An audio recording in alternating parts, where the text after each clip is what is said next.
Agro forestry पे हम लोग हमेशा बात करते हैं और पर्माकल्चर पे आपके साथ प्रोग्राम पर्टिकुलरली शेयर किया। आज हम बेसिकली थोड़ी सी बात करेंगे कि जो एग्रो इकोलॉजी है वो क्या है और उसकी सिग्निफिकेंस क्या है, क्यों लोग हैं जो कि इसकी तरफ रुख करना चाह रहे हैं और हमारे एनवायरनमेंट और क्लाइमेट के लिए इसकी सिग्निफिकेंस क्या है।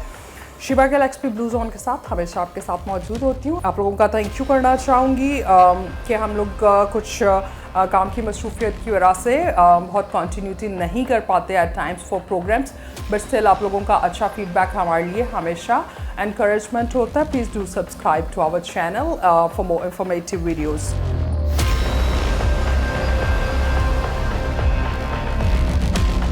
एग्रो इकोलॉजी जो है वो बेसिकली ग्लोबल साउथ में 1970 और 1980s में बहुत ज़्यादा प्रैक्टिस किया जाता था। ग्लोबल साउथ में क्यों? वो बेसिकली इसलिए कि इस एरिया में जो कॉस्ट को मिनिमाइज करने के लिए इस प्रैक्टिस को आजमाया जाता था। और ये बेसिकली फॉरेस्ट्री की एक साइंस, प्रैक्टिस और मूवमेंट भी है। ये सारे का सारा जो कॉन्सेप्ट है ये बेसिकली डिपेंड करता है प्रोडक्टिविटी, सस्टेनेबल और रेजिलिएंट क्रॉप्स के गिर्द। रेजिलिएंट फार्मिंग क्या है, सस्टेनेबल फार्मिंग क्या है, हम हमेशा बात करते हैं सस्टेनेबल एग्रीकल्चर की, सस्टेनेबल फार्मिंग की। सो एग्रो इकोलॉजी जो है वो पूरे का पूरा रोटेट करता है सस्टेनेबल प्रैक्टिसेस पे, उसके साथ साथ जी रेजिलिएंट क्रॉप्स और प्रोडक्टिविटी। अब इसमें बेसिकली कॉन्सेप्ट, जो बेसिक कॉन्सेप्ट अंडरस्टैंड करने की ज़रूरत है। हमने पिछले प्रोग्राम्स में भी एग्रो फॉरेस्ट्री और पर्माकल्चर में बताया था कि हम लोग बेसिकली सोलो क्रॉप्स की वजह से अपनी जो सोइल है, अपनी जो लैंड्स हैं उनको बैरन करते जा रहे हैं और न्यूट्रिएंट जो वैल्यूज़ हैं वो जो है डिक्रीज़ हो रही हैं।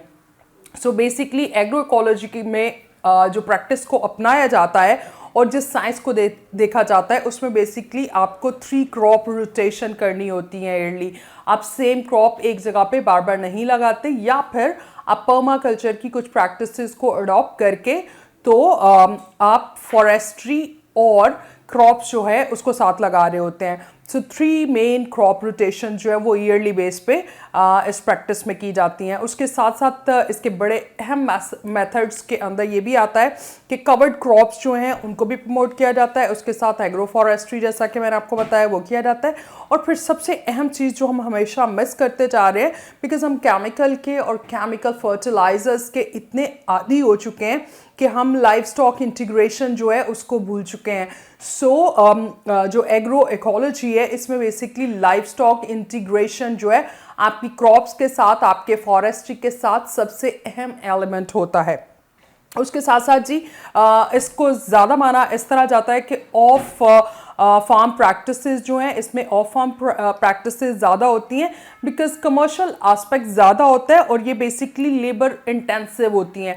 बिकॉज इसी वजह से क्लाइमेट और एनवायरमेंटल सस्टेनेबिलिटी के ऑर्गेनाइजेशंस, एनजीओज और ममालिक जो इस पर बहुत एग्रेसिवली काम कर रहे हैं वो बेसिकली इसको प्रमोट करते हैं। इसमें जो अहम एलिमेंट होता है, एक तो आपके केमिकल्स, आपके फर्टिलाइज़र और आपके जितने पेस्टिसाइड्स हैं उनको कट डाउन करना होता है, और दूसरी अहम चीज़ होता है कि आपने इसके अंदर लाइव स्टॉक या फार्मिंग प्रैक्टिसेस के साथ साथ आपने इंटीग्रेट करना होता है लाइव स्टॉक को भी। और उसके साथ साथ जी ये बेसिकली मॉडल है रूरल लाइवलीहुड का, कि रूरल लाइवलीहुड जिस तरह से चलते हैं, जैसा कि मैंने आगाज़ में आपको बताया कि 1970s और 80s में ग्लोबल साउथ के अंदर इसको प्रैक्टिस इसलिए ज़्यादा किया जाता था कि इसकी कॉस्ट मिनिमाइज करने के लिए, और लेबर इंटेंसिव था बिकॉज मशीनरी कम यूज़ होती थी और मैन पावर जो थी उस पर ज़्यादा इन्हिसार किया जाता था।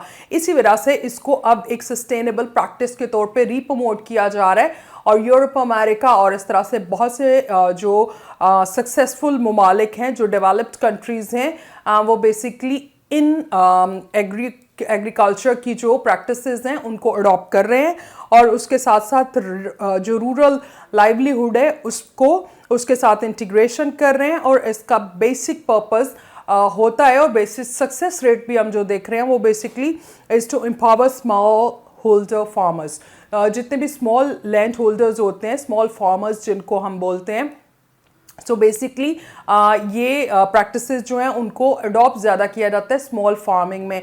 उसकी एक रीज़न तो ये होती है कि हमारे पास जो स्मॉल फार्मर है वो ज़्यादा है, और दूसरी चीज़ ये होती है कि आपके पास ज़्यादा मार्जिन होता है क्रॉप रोटेशन का, आपके पास ज़्यादा मार्जिन होता है लाइवलीहुड स्टॉक का। और स्मॉल फार्मर जो है वो बेसिकली ज़्यादा डिपेंडेंट नहीं होते मशीनरी पे।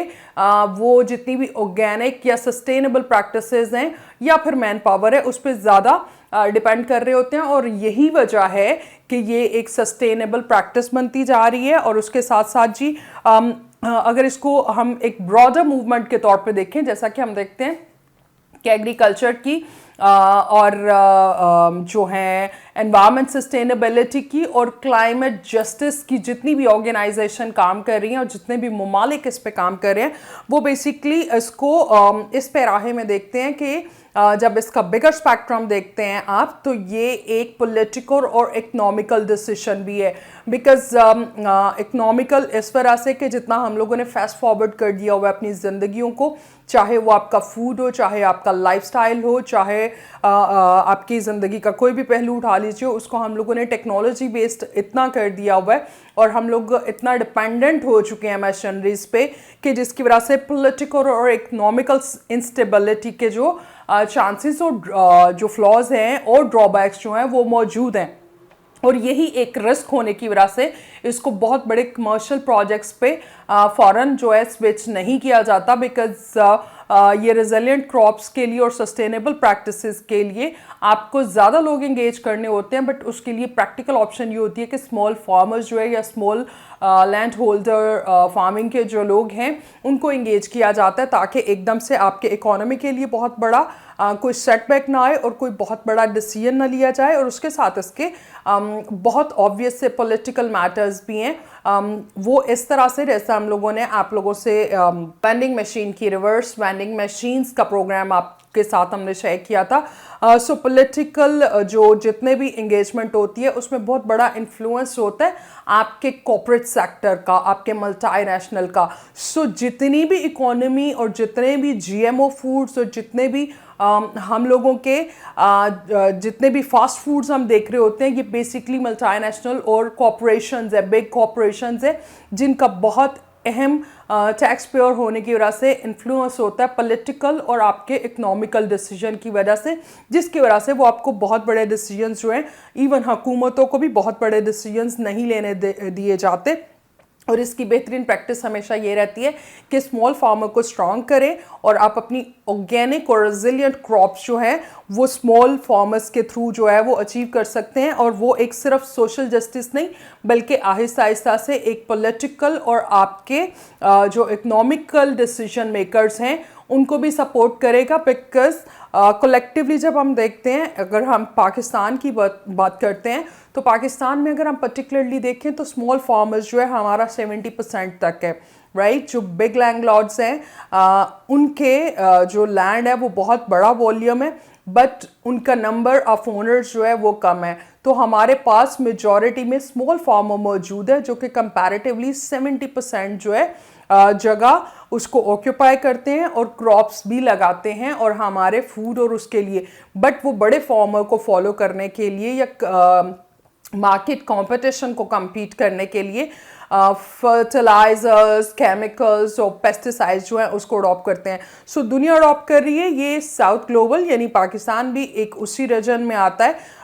हमारे जो प्रैक्टिसेस होते थे जो कॉस्ट मिनिमाइजेशन और लेबर इंटेंसिव होते थे, उसी को डिपेंड करने के लिए और उसी को सपोर्ट करने के लिए और उसके ऑर्गेनिक बेनिफिट्स और उसके जो क्लाइमेट पे बेनिफिट्स हैं उनको देखते हुए अब डेवलप्ड कंट्रीज जो हैं उन्होंने इसको अपनाना शुरू कर दिया है। लास्ट में इसको इस तरह से फोर्सी किया जा सकता है कि that could be to protect the future food.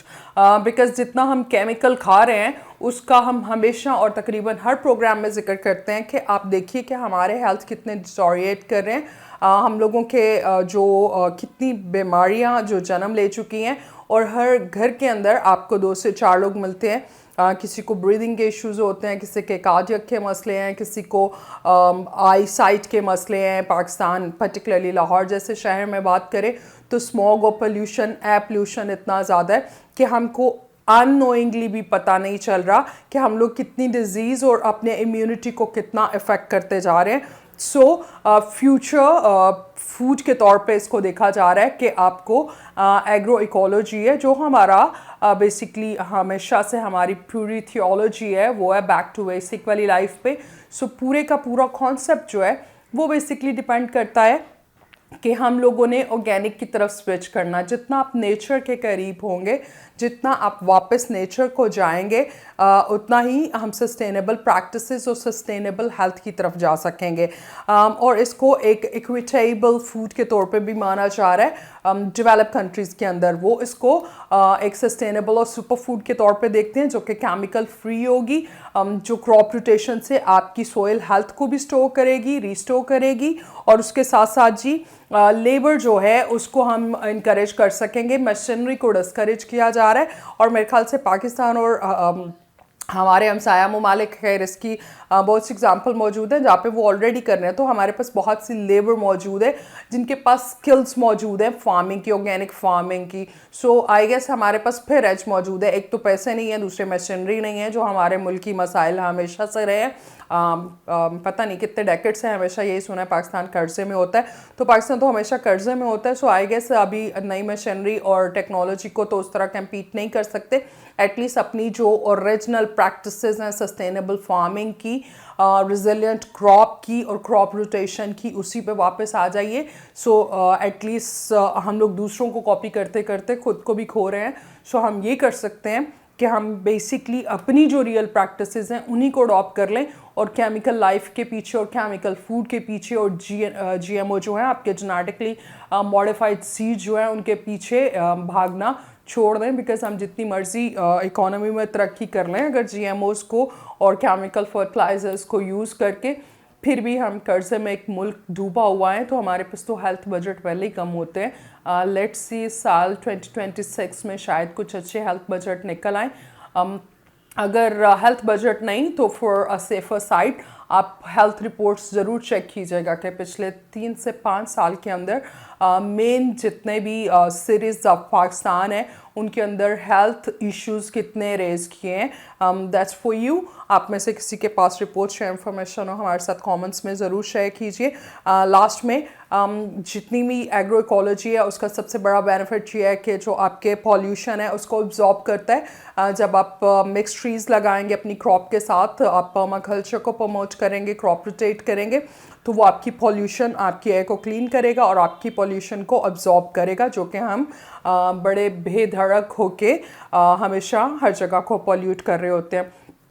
उसके बाद क्योंकि ऑर्गेनिक प्रैक्टिसेस होंगी तो फॉसिल फ्यूल पे डिपेंडेंस जो है वो कम होगी। जितने हम लोग बिजली और डीजल और पेट्रोल के थ्रू जितना भी हम ये अपनी एनर्जी कंज्यूम कर रहे हैं अपने वाटर्स के लिए, मोटर चलाने के लिए और बाकी सारे एग्रीकल्चर के इक्विपमेंट को रन करने के लिए, सो आपका जो इन्हिसार है फॉसिल फ्यूल पे वो कम होगा। आप क्लीन एनर्जी को प्रमोट कर रहे होंगे। उसके साथ साथ जी आपकी जो सॉइल, जिसको हम हमेशा कहते हैं हमारी सॉइल डिग्रेडेशन हो रही है, तो आपकी जो सॉइल है उसका डैमेज कम होगा बिकॉज आप क्रॉप रोटेट कर रहे होंगे, तो डिफरेंट क्रॉप से उसको डिफरेंट किस्म के न्यूट्रिएंट्स मिलेंगे। So you will get an enriched soil. Last but not the least that is कि एग्रीकल्चर और बायोडाइवर्सिटी को जो प्रमोशन मिलेगा, जैसे कि हमने शुरू में भी जिक्र किया कि लाइफ स्टॉक को इंटीग्रेट जब आप करते हैं अपनी फार्मिंग के साथ, जो कि अब सब ममालिक तकरीबन कॉपी कर रहे हैं।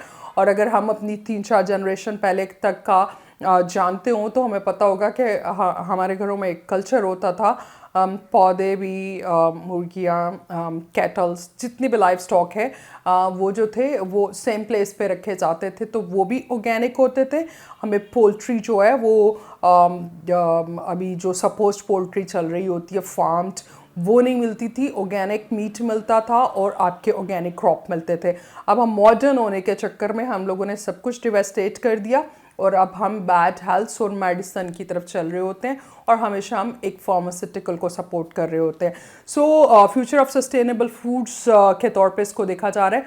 इसको ड्रॉप कीजिए। आपके कोई क्वेश्चंस या सजेशंस हों या आपका कोई नॉलेज या रिसर्च इसके मुतालिक हो तो हमारे साथ ज़रूर शेयर कीजिएगा। And promote sustainable agriculture. अपना बहुत सा ख्याल रखिए। अल्लाह हाफ़िज़।